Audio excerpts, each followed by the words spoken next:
Good evening. It's now 5:30 p.m., Monday, December 14th, 2020, and I'm calling this meeting of the City Council of Paris to order. We'll start off with the invocation by Gene Anderson, followed by the Pledge of Allegiance, led by Mayor Pro Tem Ms. Portugal. Everyone stand, please. May we pray? Heavenly Father, we're so grateful to be able to live in this country, Father, and we just pray that you would guide our municipal leaders tonight, Father, as they make the decisions that need to be made, give them godly wisdom and understanding. And Father, we thank you for this vaccine that is being spread out now across our country, and we pray for its effectiveness. Father, we pray that those who are sick would get well and get better, Father, and be able to return home. And Father, we just ask all these things in the name of Jesus. Amen. Amen. I pledge allegiance to the flag of the United States of America and to the republic for which it stands, one nation under God, indivisible, with liberty and justice for all. All right, next comes the Citizens Forum. Persons desiring to address the council must limit their presentation to no more than 2 minutes. Unless an item is posted on the agenda, the Texas Open Meetings Act prohibits the council from responding to any comments other than to refer the matter to a future agenda, to an existing policy, or to a staff person with specific factual information. Claims against the city, council members, or employees, as well as individual personal appeals, are not appropriate for Citizens Forum. The Citizens Forum is now open. Anyone wishing to address the council, please step up and give us your name and address. You'll have at least 2 minutes.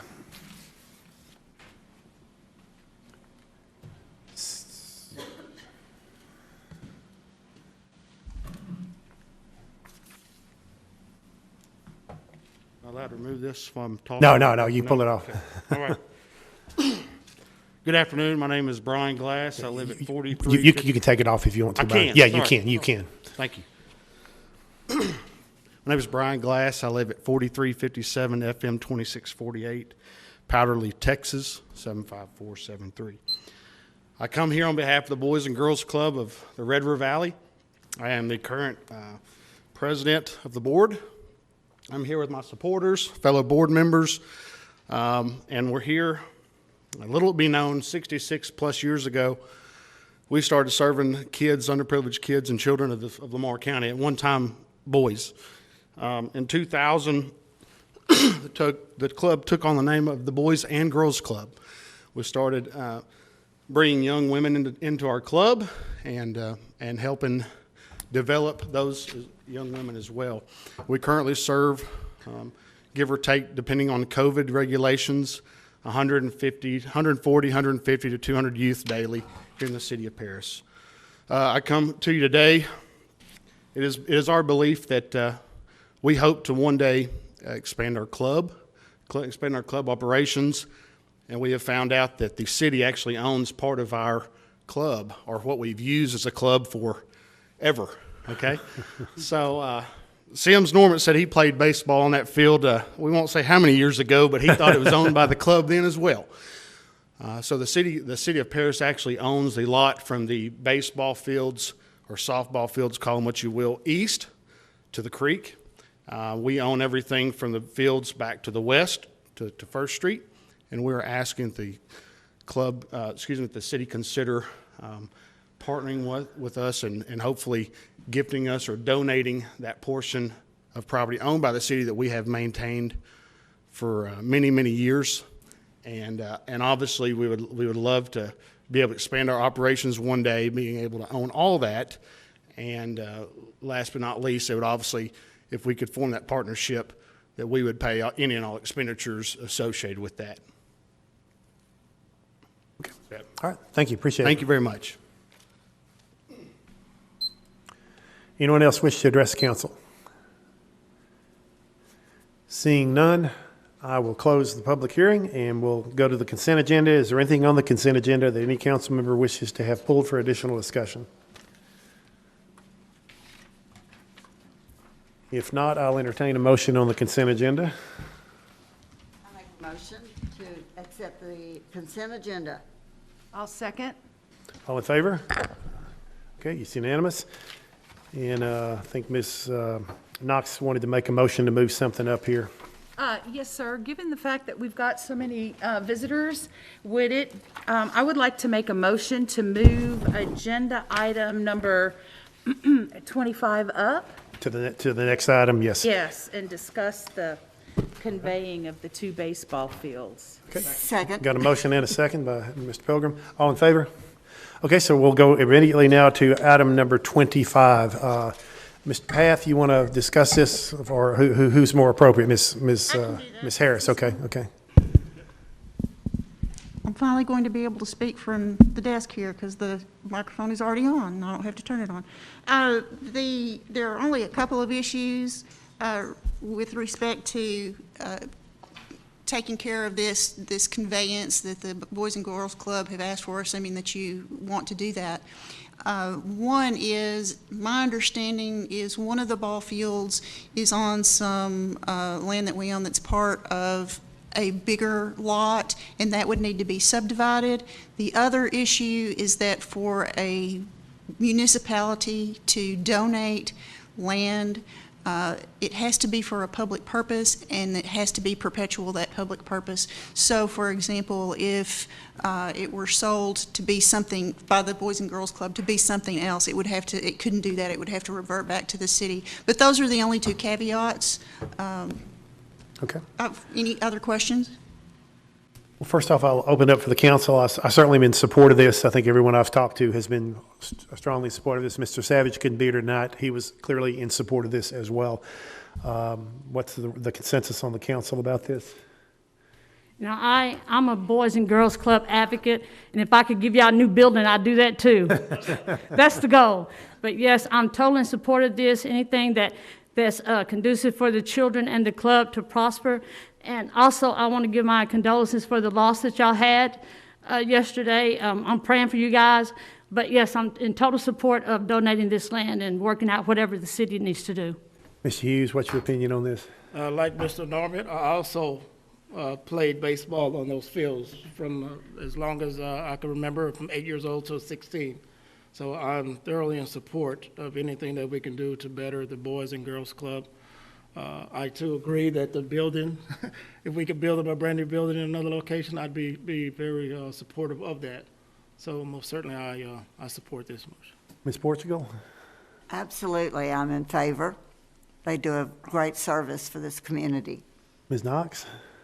My son learned how to play ball out there at the Boys and Girls Club. I'm a strong advocate, and this is coming from a Girl Scout. I don't know of another organization that, you know, does so much for children outside of Girl Scouts than the Boys and Mr. Girls Pilgrim. Club. Absolutely. Didn't grow up here, but a firm believer in the program. Okay, so obviously you've got 100% council support on this, so we just need to find a way to do this that's legal and is compliance with applicable Correct. laws. And if you like, you can go ahead and take a vote on making that conveyance subject to subdividing the land and the documents being provided to you at a subsequent meeting. Okay. I'll make a motion to approve the transition of the land from the City of Paris to the Boys and Girls Club of Paris with the provisions of the subdivision that she just spoke of, Ms. Harris. I'll second. All in favor? Okay, thank y'all for coming and for what you do for the community. We really appreciate it. And thanks for your support for all the kids. Which brings us back to the regular agenda. Item number 17, discuss, conduct a public hearing and act on an ordinance regarding the petition of Bay Suite Properties LLC for a change in zoning from a one-family dwelling district number 2, SF2, to an office district O in the city of Paris, Block 285, Lot 1, LCAD 18418, located at 25 Southeast 31st Street. Mr. Path. Yes, Bay Suite Properties.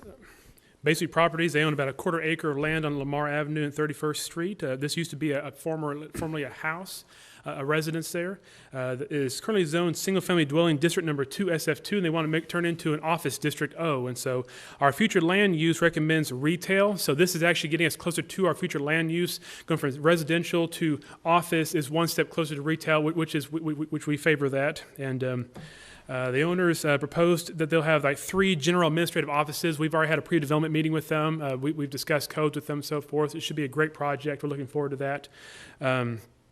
Planning and zoning met on this. They voted 7-0 to approve this. We did have two zoning input forms that turned in. Both were opposed. Concerned with traffic, parking, and trash were the two concerns. But otherwise, the city staff and the planning and zoning recommend approval of this project. Okay. Well, let's open the public hearing. The public hearing on this is now open. Anyone wishing to come up in favor or opposition to this, please step up. Seeing none, I will close the public hearing, open it up for council discussion. Any council member have any comments or discussions or questions? If not, I'll entertain a motion for this. I'll make a motion to change the zoning from single-family dwelling to office district at the 25 Southeast 31st Street. Second. All in favor? And it's unanimous. Thank you, Mr. Path. Next is item number 18, discuss, conduct a public hearing, and act on an ordinance regarding the petition of the Christ and Elizabeth Shigoda Memorial Foundation for a change in zoning from a planned development district to a multiple family dwelling district in the city of Paris, block 188E, lot 23, part of LCAD 109655, located in the 2800 block of Jefferson Road at Collegiate Drive. Mr. Path. The Shigoda Foundation is working with the Gibbs family to two steps here. They want to change the zoning of 10 acres of their current 39-acre property. So again, we're talking about the southern part of their property there, 10 acres there for this. And they have developed a contract pending this, of course, and they have authorized the Shigoda Foundation to work on this with us. So we did clear that up here. They're looking at subdividing the property, but they also want to change the zoning from planned development district to multifamily district number 1. They wish to construct about approximately 75 to 80 senior living apartment units. What they've told us, they've not given us a lot of details yet. They want to see if zoning will pass for it, but they said these will be single-story, approximately duplex, quadplex type units. Let's see what other notes here. Again, senior living units here. Looking at the property, future land use is public lands and institutes, that's kind of governments, schools, and so forth. So we have the high school and the junior high is right over there. So that's what we have. That's what we have that zoning there. We do have residential and commercial just south of that. So this is not too out of line with the area. And so let's see here. The Planning and Zoning voted to approve this 7-0 and recommend it to City Council. City staff is also recommending this for approval. Let's see, anything else? And then, of course, if this is approved tonight, they will then proceed with subdividing the property. So. Okay. All right. I'll open the public hearing. Anyone wishing to speak for or against this, please step up. See. Oh, yes. Yes. I'm available on behalf of the Shigoda Foundation if anybody has any questions. Okay. Thank you, sir. Anyone else have anything to say? If not, I'll close the public hearing. It's now closed. And any council members have any questions or discussion? I have a question. Are you requesting the entire 39 acres or just the 10 acres the Shigoda Foundation will be using for the zoning change? To the 10 acres. The 10 acres, portion, okay. yes. All right. Any other questions? Okay. I'll make a motion that we change the zoning from a planned development district to a multiple family dwelling district in the city of Paris, block 188E, lot 23, located at the 2800 block of Jefferson Road at Collegiate Drive. I'll second. All in favor? All three of us. All four of us. Unanimous, okay.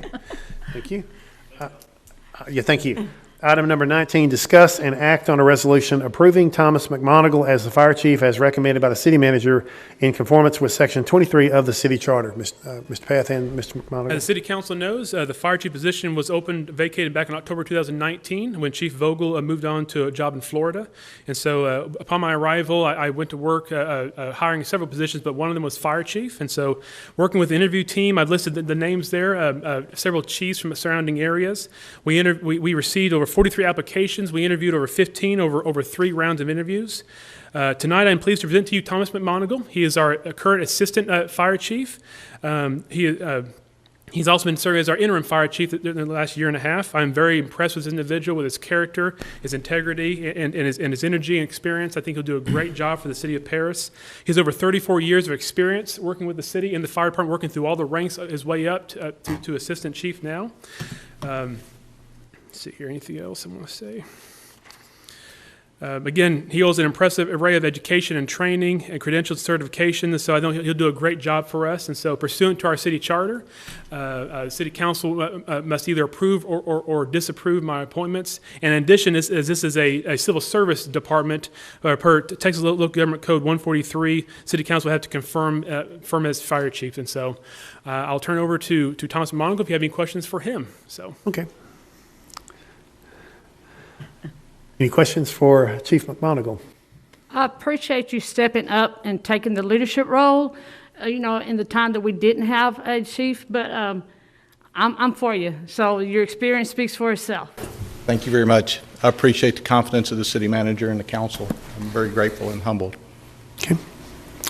Any other questions? Well, I'm very appreciative of the leadership that you showed during this challenging times of COVID. So thank you so much. All right. Any other comments or questions? If not, I'll entertain a motion to confirm I this fine move gentleman. that we accept the recommendation of city manager to appoint Thomas McMonigle as fire chief. I'll second. Motion and a second. All in favor? Congratulations, Chief. Look forward to working with you. Thank you.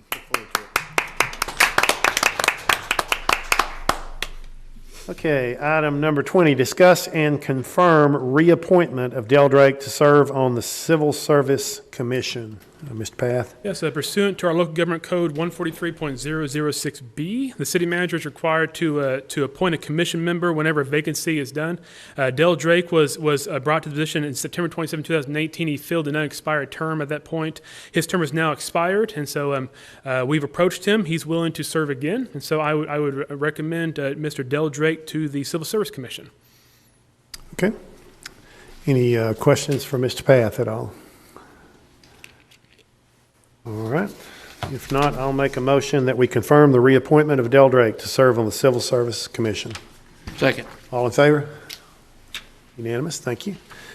Item number 21, discuss and act on a consulting services agreement for third-party engineering audit services of the 2013 Utility Bond Package Number 4 project with Alfred Benish and Company in an amount not to exceed $101,630 to consider forming and filling a city council subcommittee for said project and authorize the city manager to execute all necessary documents. Mr. Path. At the last city council meeting, November 9th, 2020, the city council met with Jeff Sockel as well as Tim O'Brien. They're both engineers with Alfred Benish and Company to discuss the services of auditing our utility bond package number 4 project. This is the large $25 million plus project we've been working on, and we've been discussing the last few months with this. So they presented their qualifications. City council was pleased with their qualifications, and they then tasked me with negotiating a scope of service. I have done that and presented. I have it before you tonight. You have an agreement in front of you as well as a scope of services. Just to kind of summarize this scope of service as how this would work. Benish would meet with a subcommittee of the City Council, about 3 members of the City Council, as well as myself, Public Works Director Michael Smith, and anyone else City Council wished to include there on city staff. We would work to identify several key issues in the project, about 6 in total. 5, one would be just kind of generic problems that projects this size usually face. They would bring their expertise to the meeting, kind of guide us on what those areas may be. But then 5 specific projects like MLK 17th, other things you'd like for them to study. And then they would go about auditing those. They'd be working with city staff, looking at documents, field notes, the contracts, building a timeline of the project, who was responsible for what. And to do this, in order to be financially minded, they would study about 3 of them, the generic one as well as 2 of those categories. And then once they get those results back, we can then look at it. If we decide to keep on going, we can spend some more money and to do those other 3 categories. Otherwise, we can call it quits and save some money at that point. Again, this is a not-to-exceed contract of $101,000 roughly.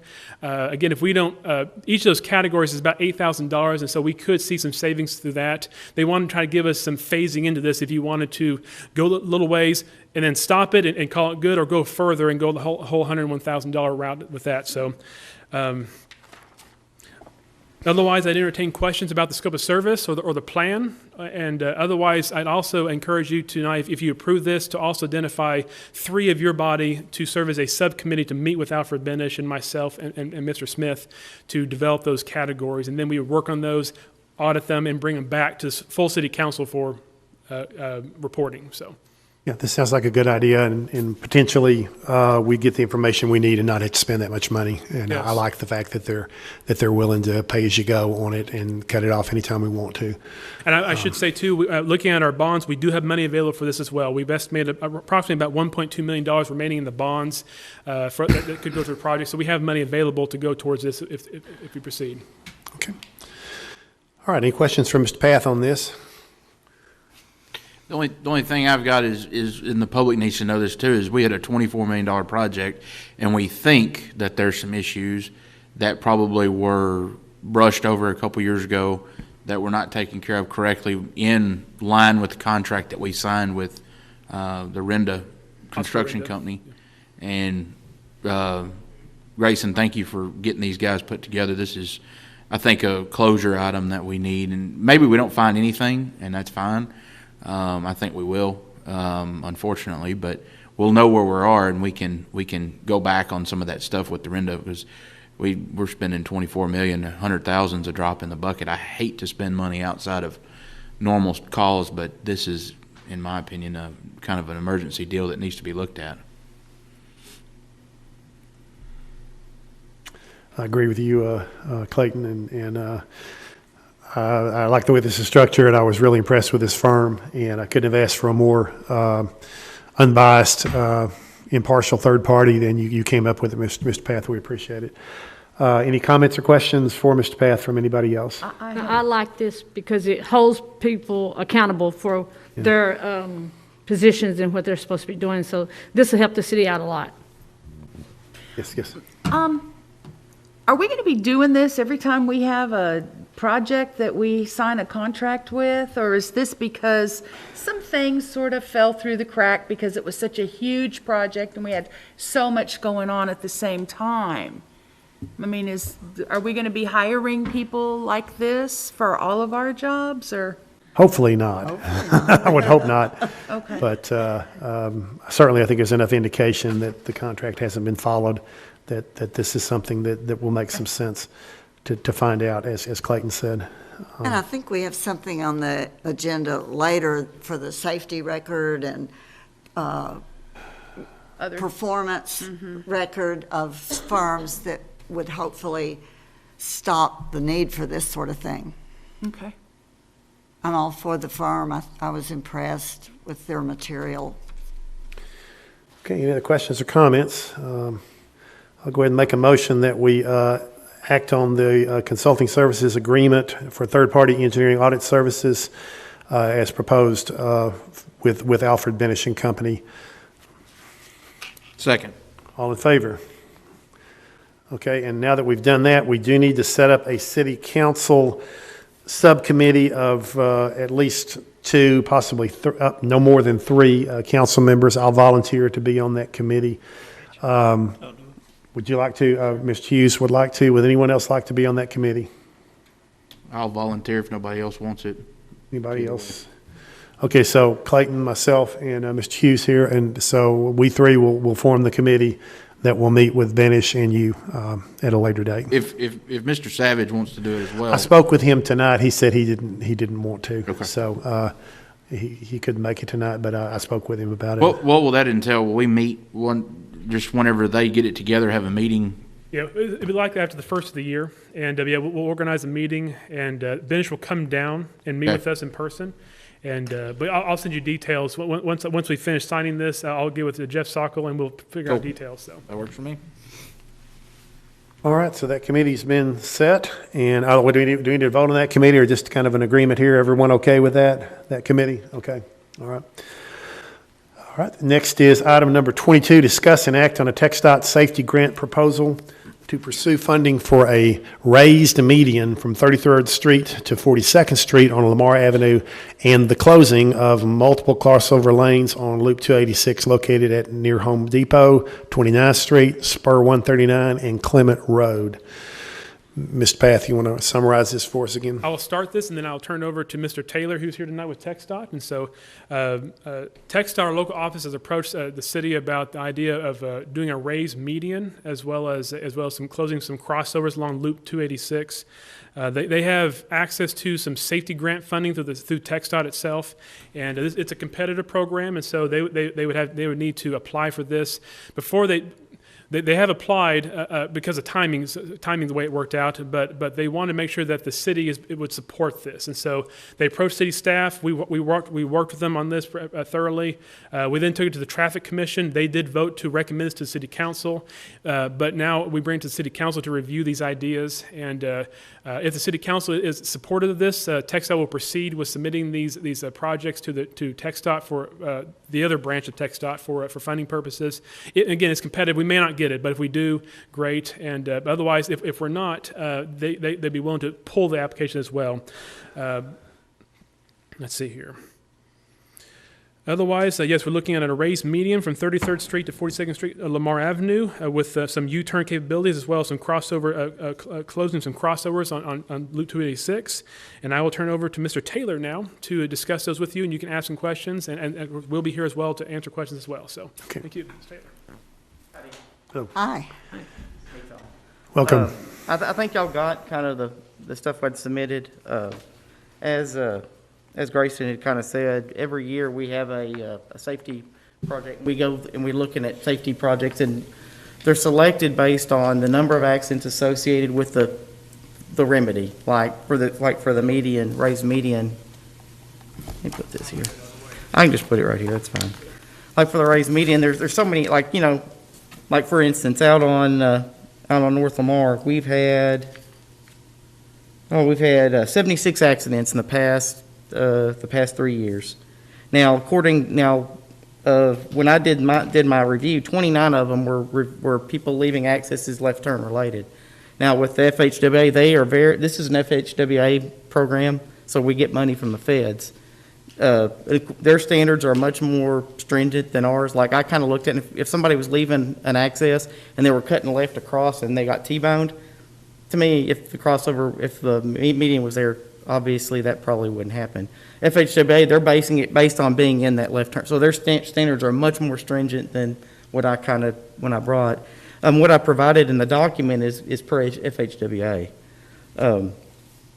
These projects, as Grayson said, they're competitive. We have kind of submitted these just tentatively. We know that we could get funding if we were on concurrence. We would get funding for these projects. But I think that, you know, dealing with Grayson, we want to be in lockstep. We don't want to do anything the city doesn't support. Conversely, talking to Grayson, we want to be united no matter what we do.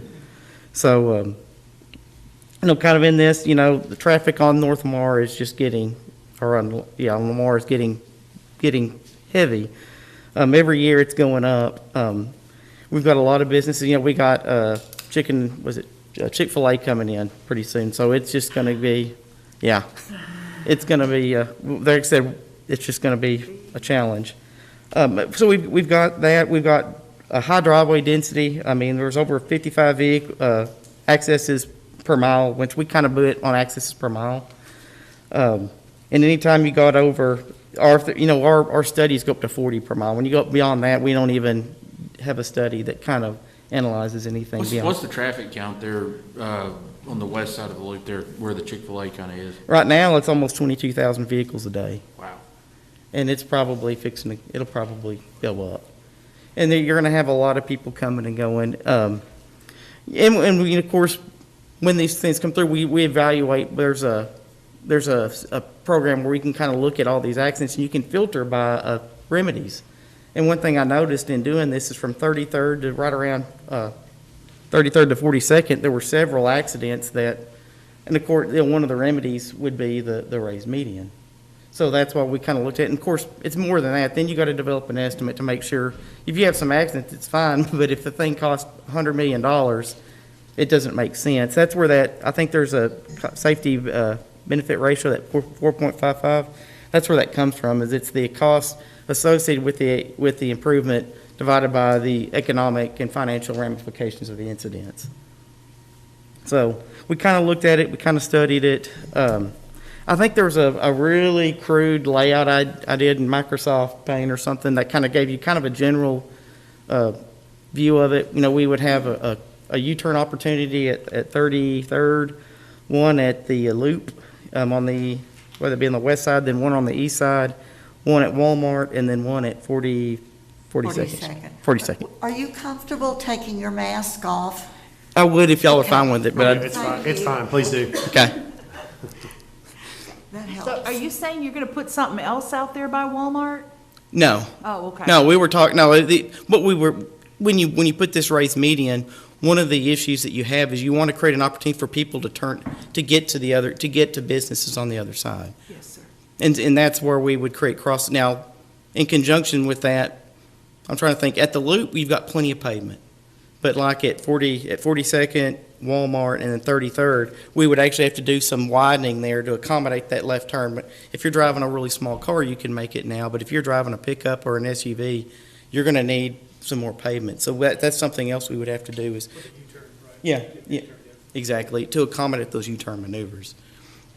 So that's kind of what we've done. I've done some reviews. We've submitted the estimate. Like I said, it's something we can get funded, but we really wanted to reach out to the city and get y'all's thoughts. And Well, I'm personally strongly in favor of this. Y'all have done your homework, and I've personally seen everybody's seen the nightmare that traffic is in front of Walmart. And if this helps alleviate it and keeps people safe and may even make it easier to get in and out when you don't have every single car trying to turn left, it's just a nightmare. And so I'm glad you guys are doing this. And also, the Loop has so many crossovers, and they're just dangerous. And there's plenty of other places. I've never seen a Loop with as many crossovers as we got in such a short distance. So I'm fully behind this. one thing I would say is, Grayson did ask a really good question, is the economic impacts, and I did include an economic summary, because I feel I think Grayson mentioned in the Traffic Commission, if we wanted it completely safe, everybody would go 10 miles an hour, but if you wanted to make it great, then there would be no speed limit at all. So and some of the things that were some key findings was that it didn't really impact business. I looked at some of the studies, and one actually found out that it can increase mobility, because if you're coming out of a business, that one person wanting to turn left queues everybody up. Whereas if that opportunity is no longer there, so they can turn right. And in addition, and I don't believe I mentioned it, but we would also need to reevaluate our signal phasing, because we're obviously going to need to account for that U-turn. We're going to have to add some green time to that. But in conjunction with that, everything should flow a lot better, because you're not having to Star Wars it around traffic. And your study did show it, no economic downturn to the businesses whatsoever. In fact, I believe it said 80% of respondents had no complaints at an area. I know I literally avoid the Walmart area unless I absolutely have to go there. If I knew there were smoothly flowing traffic there, I'd be a lot more inclined to go to those businesses. So my personal experience, I'm in complete agreement with you. I don't think this will hurt anything as far as businesses. Part of the concern that we talked about was, obviously, when you go to do a raised median there, even some of the crossovers, is what is the impact of the businesses on the opposite side there. And so, but again, since we're looking at a greater U-turn ability, signal changes there, but overall, you have to balance safety with economics there. It's a tough one. It's a tough balance there, but we really do think that, given the numbers we see here, that it is worth the safety to pursue these projects here and go for this and so forth. But so I'm gonna throw that in there. And I didn't go over the crossovers, removing of course, and I've got the of course, I think like at Home Depot, I was showing, and I didn't highlight that number, 1 serious and 3 non-incapacitating, 32 accidents with 1 serious and 3 non-incapacitating. One thing I did go and look at is looked at every accident. Of course, you would realize right there, 34 of the 37 accidents were attributed to the U-turn, which would make sense, because it's by itself. And that doesn't count the accidents that people slow down No. and get rear-ended. Yeah, and that's something that it's really, without going through every accident, it's really a challenge. And then, of course, that one's kind of by itself. I can kind of show you a comparison, like at 29th Street, there were 138 accidents, but a lot of those are affiliated with Collegiate. Of course, Collegiate's, but when we did our, kind of looked at it, it's really 34 of 138, so about 25% of them. Of course, that crossover is it's like with a tenth of a mile. On the traffic commission, somebody's like, where is that crossover? Because, and we couldn't even figure out when we discussed it. I'm assuming that maybe somebody here I bet 29th Street was probably built before Collegiate, and that's why that crossover is there. Because you'd think that when that was done, that they're so close that it kind of creates some confusion. The next one is at Spur 139. There's been 83 accidents. Upon further review, 22 of those so it's about 27%. And then with Clement Road, there's 93 accidents. 24 of those are kind of filled, so that's about 26%. So excluding, of course, Home Depot is that's a highly used location. But the others, it's generally about 25% of the accidents are kind of attributed to those crossovers. In addition, I kind of included it on there because the key thing that everybody's going to ask is, how's this going to impact me getting to Home Depot or wherever I want to go on the other side? And I tried to include now these are round trips because I think initially I kind of had the one way, but I want to, in spirit of being fully transparent, I want to try to give you the full length. I'm really impacted by that crossover at Home Depot because of where I live. Mm-hmm. So anytime I'm going from my neighborhood south, I come out by Toyota and try to get across, and at certain times of day you just can't do it. But if I'm coming downtown, I use 195. Mm-hmm. So that's your second choice. Mm-hmm. In your backup Yeah. material, that you'd go to 195 anyway to make a U-turn. Yeah. So, it's the safer way, Yeah. I think, to do it, because I see people really coming close to those accidents, but they manage to miss one another. Yeah, and as I previously said, I looked at every crossover in Paris. These are the ones that had accidents that the FHWA would recognize and provide funding to address. I have a question. If we close the Home Depot crossover, that will divert a whole lot more traffic making a U-turn at 195. Is there a thought given to a dedicated U-turn lane like a lot of places have? We haven't yet, and that's something we can evaluate, is trying to see if we've got room underneath that overpass. There was one of them I was trying to look at preliminarily. Oh, it was Pine Mill, once we already had one, because I thought we had the room, and I realized, we've got the U-turn. But those are things that we want to look at. Y'all are aware of our loop study, right? And we're kind of looking at, we're trying to look at short, intermediate, and long-term solutions. Of course, short term, obviously one of the biggest, as everybody knows, is Collegiate. That signal right there. There's lots of accidents there. And these are kind of the short, low-hanging fruit, things that we can do pretty quick. And in conjunction with that, we are looking at, the proposed movements would kind of match our ultimate. And then, obviously, ultimately, we're going to have to reconstruct some of these overpasses. 195, we may have to reconstruct so that we can accommodate these U-turn maneuvers. But that's something we would most definitely look at in further depth to see if we can create a dedicated U-turn lane. I spoke with Dan Perry once about the absence of access roads on our loop and that's actually part of the long-term thing, is to put in access roads, to put in the little frontage roads, because that's I think it's the credit union right there by the Ford dealership. I've had so many people that are complaining about people flying because they're coming out slow, but I think the speed limit's 55 or 60. And that's the problem, is you've got this flow of high-speed traffic and low-speed traffic, and that's, like I said, we need to put some frontage roads in there. That way people that don't wish to stop can go through there and not impact the people that are trying to get to their businesses or get to work or whatever. Any other questions?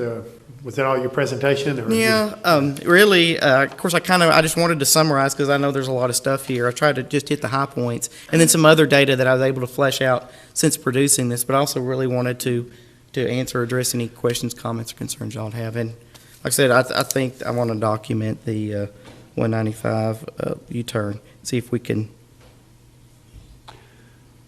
and we'll look into that. Yeah, that Home Depot, it's just always backed up, and Yeah. it affects traffic coming there. And if they didn't have that option, they would go through there and they'd exit at 195 and then they'd loop around. But those lights are a little slow there as well, so having to wait, go through two lights. Anyway, look into it, I guess. Well, I'm personally strongly in favor of this, so I've said my say so. Anybody have any comments about it? No, I just appreciate all the research and work that y'all put into it and to make our community more safe. Thank you. Appreciate it, thank you. Mr. Taylor, how long from start to finish will it take to do this project? Ooh, that's a good question. We did pencil it in because it's one of those things that it's easier to get it, on the agenda than to add it late. We were showing, right now we had it penciled in for fiscal year 23, which is, work would start between September of 22 and August 23. Now, depending on PS&E work, we could possibly move it up, but we wanted to set it there. That way it would give us time to kind of flesh things out, make sure we're doing the right thing, not just something we're being rushed, doing the right thing. And then, but to answer your question, Lamar, the way I would think you'd do is you're going to set that up. You'd set pins in the pavement, you'd pour the curb, then you'd pour the median, and then we're also going to do a resurface there. I don't know. You're probably looking at a project like that. You're probably looking at 4 or 5 months. And now with all these projects, because of the traffic, to me this seems like a nighttime work only. I wouldn't feel safe with my staff out there, contractor employees, or even residents driving around while this is going on. And you're working each project separately? I would imagine that the crossovers would probably be done together, and that's something else I neglected. Is it part of removing these crossovers? Is we'd also want to extend the left turns, oh my goodness, at Collegiate for sure. We need to any location where we can extend some left turns. That's what we're wanting to do. That's all I have, thank you. If I had to prioritize, I would put Lamar Avenue and the median. And one thing I'll say is that all of these compete well and they will get funded. It's not like we got to pick or choose. It's not you're picking your favorite child or anything of that nature. All of them compete, so they would all be accepted. All right, anybody? And to add to the record too, this grant should be 100% TxDOT as well. There was no local match requirement of this, so it's what made it even more attractive as well. Yeah, it's all federal safety dollars. The FHWA comes up with it, and it's one of those things that we're just trying to get. I feel like I want to get more than my fair share. I mean, I want to get as much as we can, assuming it makes sense. We're not just trying to. It's not a game or anything, but we want to do what makes sense for the community, that everybody supports, that there's some tangible benefits to everybody. Yeah, that's the best part of the project. Yeah. Okay, any other questions? Paula? Oh, it's just good information that you gave us. Thank you for being so thorough. So we need to just pass a motion, request that we want to pursue funding for these projects. Is that correct? So I'll make a motion that we pursue funding for the raised median from 33rd to 42nd Street and the closing of multiple crossover lanes from TxDOT. I'll make that motion. Second. A second, okay. All in favor? You got unanimous support. Thank you, sir. Thank you for your presentation. Thank you for your time. Thank you. Mr. Taylor. Item number 23, discuss and act on developing a procedure for expending the City of Paris's allocation of coronavirus relief funding from the Texas Department of Emergency Management. Mr. Path, you had a pretty good presentation, so give it to us. All right, very good. This summer, the federal levels issued the CARES Act funding to go towards cities across the nation, as well as states and other local entities as well, and including the county also. And we were allocated about $1.4 million, a little less than that, just a little shy of $1.4 million to go towards COVID-19 related expenditures. We were given our 20% up front and so forth. At the time, we were told that it had to be abnormal expenditures, things that are beyond what we normally would do, like overtime because of COVID, ventilators because of COVID, those kind of things. Well, now the federal government has changed that. They've alleviated the requirements in that. And so at the time we were looking at getting a portion of the money because we we didn't have that much abnormal expenditures, and because a lot of our services, this is part of our work, and so we respond to calls. We have equipment already, so we didn't have $1.4 million worth of expenditures to have. Well, they backed that off, and so now they've allowed us to be able to basically use all of our payroll for police, fire, and rescue to get all the funding to come our way. So what that now has done is we have now working with our third party, who we have now put an application in for all $1.3 million and $1.4 million to come our way. So with that, we do have some commitments. We obviously are working with our third-party administrator. We have a contract for that, $22,500. We allocated some money to the health district. They came before the city council back in the summer to request some funding. They're actually going to come in under that by quite a fair amount, which is great. And so we're going to have some money saved from there.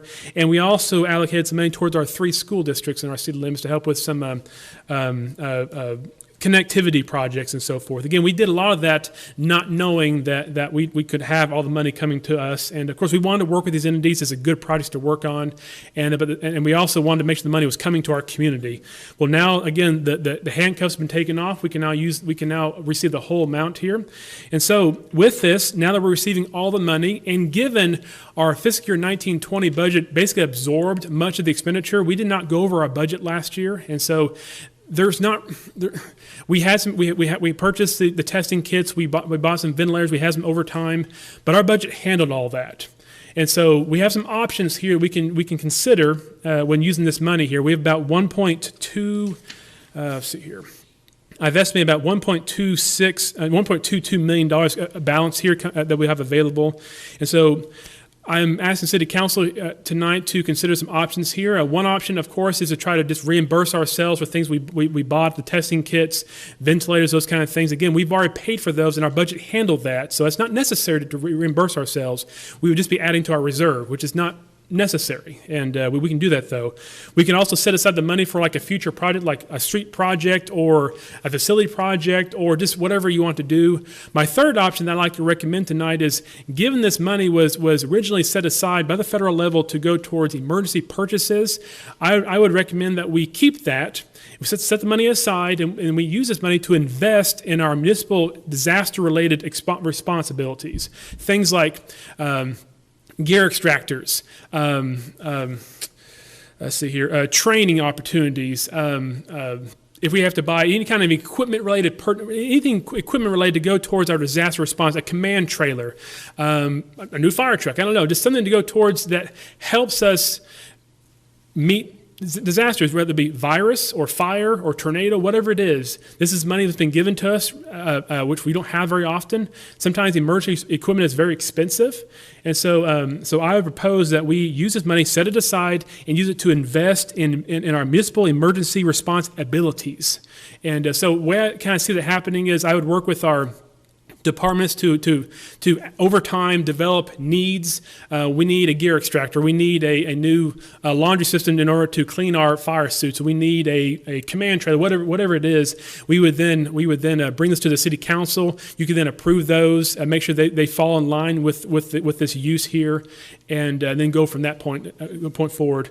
Again, though, the city council could always at any point say, you know what, we're going to pull the money back and we're going to use it for some other purpose as well. And but I would propose that we pass a resolution tonight, or I'm sorry, not tonight, but the next night, once we work on this, and to bring it back to you to pursue that intent there of purchasing emergency-related equipment. And again, not supplies, not things that can expire, but actually equipment-related things that will last us, like training or heavy equipment, that kind of stuff. So I'll entertain any questions or thoughts about that. Again, this money can go, I mean, as to what I know, the money can now go towards about anything. We want to double check that, of course, but we're very confident that we can go towards emergency-related purchases. So,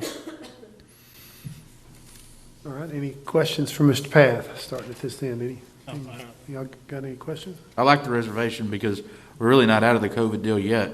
Yeah. And can we buy vaccine with it? Vaccine's free. Well, there you go. Yep.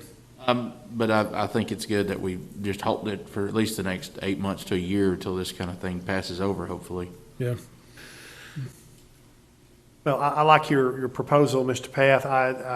I would like to use it to spend on the things that, we didn't take much out of reserve, but I always hate to touch the reserve unless it's, this was a legitimate COVID expense that we did. So I think we could pay off the stuff that we took out of reserve and still have quite a bit left over. I think so, And yeah. then we could set it, and that would be my feeling. I don't know. I'd want to replace the reserves. Yeah, I'd like to replace the reserves and then set it aside and make sure we don't have ongoing expenses that are COVID-related. We don't know. We're hoping and praying that the vaccine puts an end to this, but that's still quite a few months off.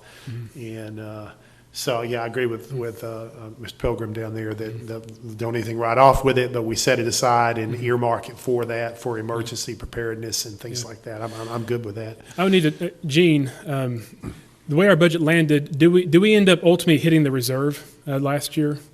Because I know we raised enough revenue, we had lower expenditure. I don't know if we actually hit the reserve when it actually all when it all netted out. If we didn't, even if we found the money in the budget, Yeah. I think the first thing I'd like to do is if we found money in the budget, well, that's great. I'm glad we did. Yeah. But that's still money that would have gone in the reserve, Sure. and it's always good having more reserves. So I still would like to see the money spent for the legitimate COVID expenses first. Yep. And if that leads to an increase in the reserve, so be it.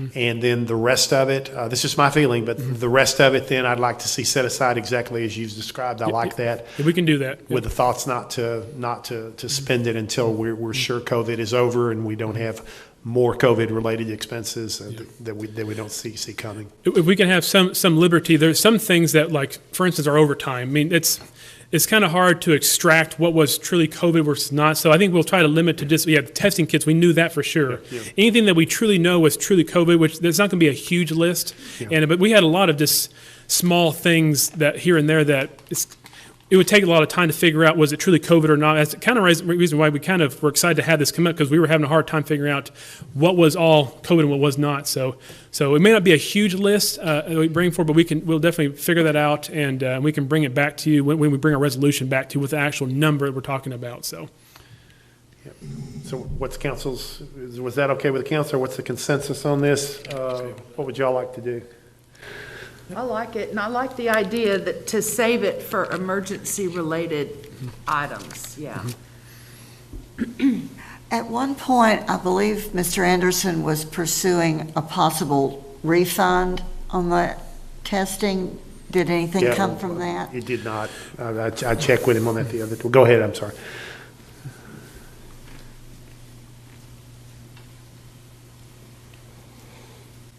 There were kind of two different areas on that. We had paid for some kits that we had not yet received. We were able to cancel that order and get that money reimbursed to us. But the ones that we already had on hand in the original agreement, there was a no return clause in there, so they wouldn't take them back. But we don't have that many, right? We didn't get very many, about 3,500 Yeah. total. And we still have them, I guess, if people need antibody tests. I mean, I always thought antibody tests, this would be the time it would matter, when we've had the pandemic run through the community.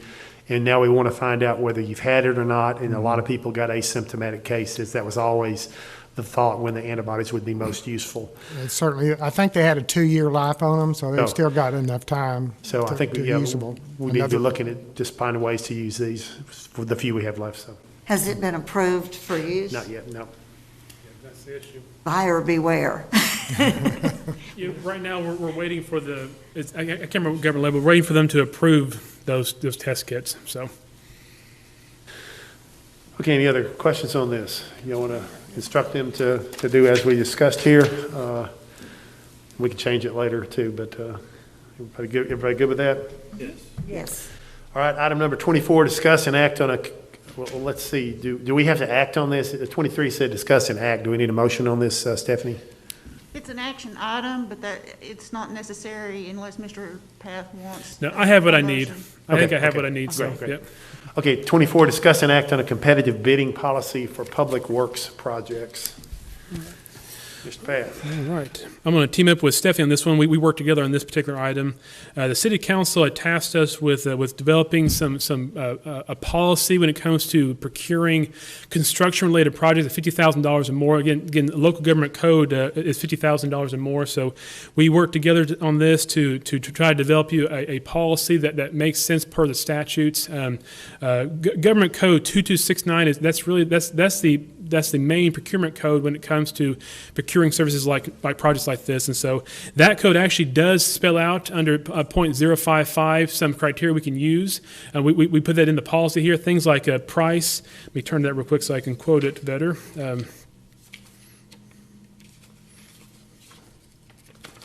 Price, the offerer's experience and reputation, the quality of the offerer's goods or services, the impact on the ability of the governmental entity to comply with the rules relating to historically underutilized businesses, the offerer's safety record, the offerer's proposed personnel, whether the offerer financially capable.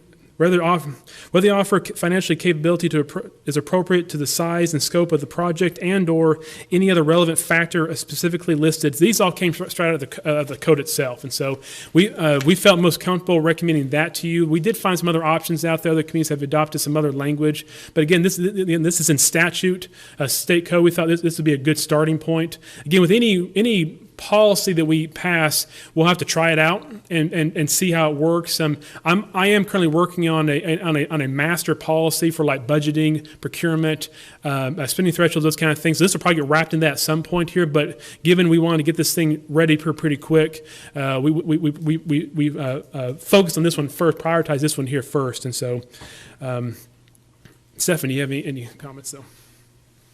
I think Grayson covered it. You will notice in that policy that from Chapter 2269 of the Government Code, there are multiple procurement methods.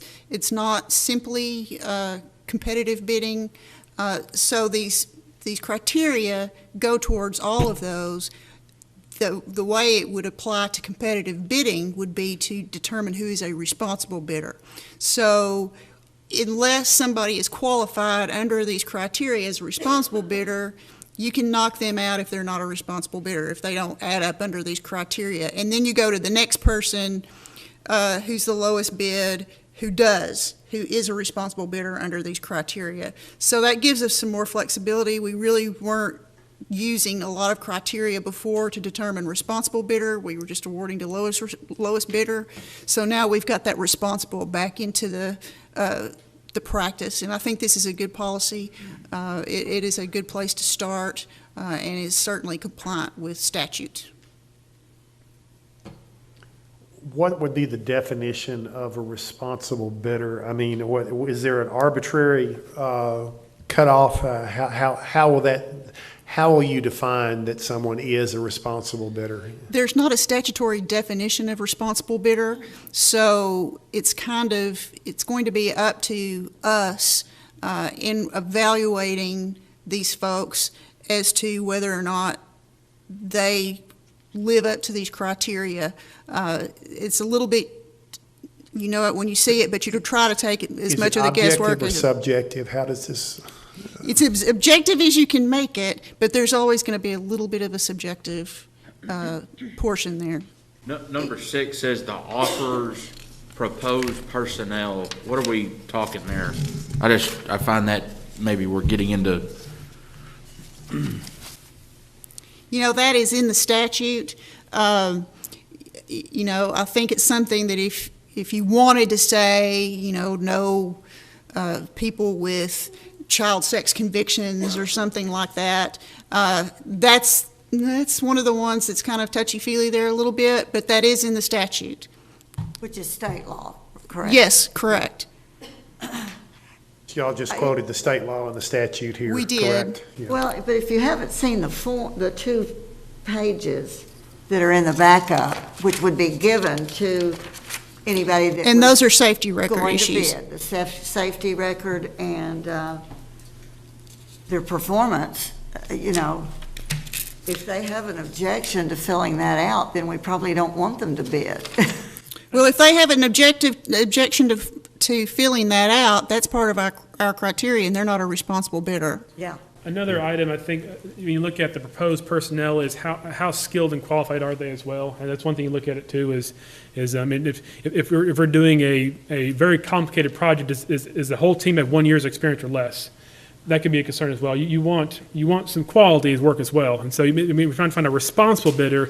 Do they seem to know what they're doing? So there's different ways to look at that. Right, and there is some interplay between these criteria, among these criteria.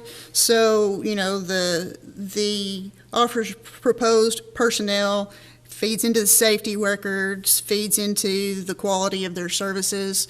They're not necessarily always distinct, but they work together. And it's about as much flexibility as you're going to be able to do in a competitive bidding situation for certain. So as I understand this, then we previously would almost always go with the lowest bidder, period. This will give us a little bit, but not a lot, but a little bit more flexibility to eliminate people that we don't believe are qualified bidders for a variety of reasons. Correct. But still, the overriding thing will be the price. That's the number one. If we find one that we believe is qualified and they're the lowest bidder, they automatically get it, correct? Well, I think what you can do is qualify everybody as to responsible, and then the lowest bid amongst those responsible bidders And who will do that qualification? The council, the Typically, city staff does that. Yeah, city staff will do Yes. that. Okay. Ms. Stone, you have anything for this? I'm just glad we're putting something in place in order for us to be able to give more opportunity to other bidders outside and inside the city limits, but it holds people accountable, so I like that. Ms. Hughes, you have any comments on this? Okay. Ms. Portugal, anything? I'm very supportive and appreciate staff's work on this. Ms. Knox? I echo those sentiments, yes, thank you. Mr. Pilgrim? All right, well, I think we're all in agreement. We like this idea, and if you guys want to implement it, we'll need to act on this to authorize this. So I'll entertain a motion on this. Let's see.